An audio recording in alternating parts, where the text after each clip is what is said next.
محمد صلی اللہ علیہ وسلم نے صحیح البخاری جلد نمبر 7 یاد رکھ لیجئے, انگلش میں جلد نمبر 7, جملہ 9 والیوم سے بخاری شریف کے. قرآن مجید کے بعد ہم مسلمان سب سے زیادہ اہمیت بخاری شریف کے احادیث کو دیتے ہیں. ہم مسلمان سے مراد سنی مسلمان, بازو کے گھر والے نہیں. سنی مسلمان سب سے زیادہ عزت بخاری شریف کو دیتے ہیں.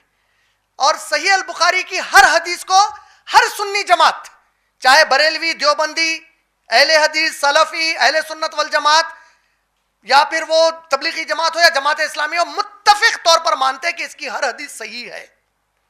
صحیح بخاری کی جلد نمبر 7 والیوم نمبر 7 پوری کی پوری اگر آپ پڑھیں گے تو اس میں 2 سب سے اہم حصے مکمل کیے امام بخاری نے. نکاح اور طلاق کے پورے احادیث آپ کو والیوم نمبر 7 میں ملتے ہیں, یہ یاد رکھ لیجئے. صحیح بخاری والیوم نمبر 7, نکاح اور طلاق دونوں سے ریلیٹڈ پورے احادیث والیوم نمبر 7 میں آئے. ریکویسٹ یہ ہے کہ جب آپ پڑھنا شروع کرو تو صبح پڑھ کے شام میں مفتی مت بنو. آپ اپنے علم کو سیکھنے کے لیے پڑھو, کسی کو کچھ بتانے سے پہلے کوئی علم والے سے, کوئی عالم سے اس کے بارے میں سمجھو اس حدیث کو, اس کے بعد بتانا شروع کرو.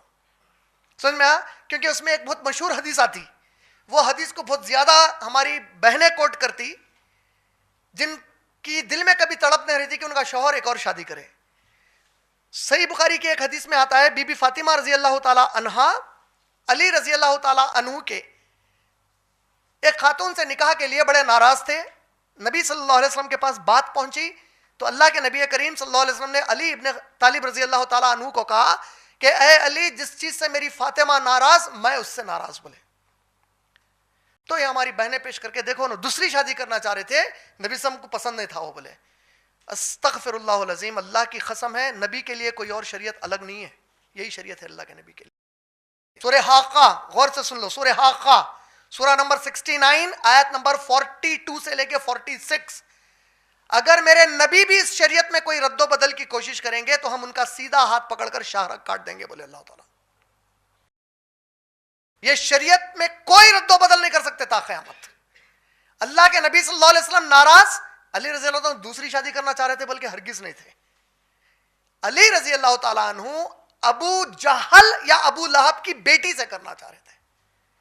بی بی فاطمہ رضی اللہ تعالیٰ عنہ کو بے حد تکلیف تھی کہ یہ دونوں میرے بابا کے سب سے خطرناک دشمن تھے, آپ ان کی بیٹی سے مت کریے.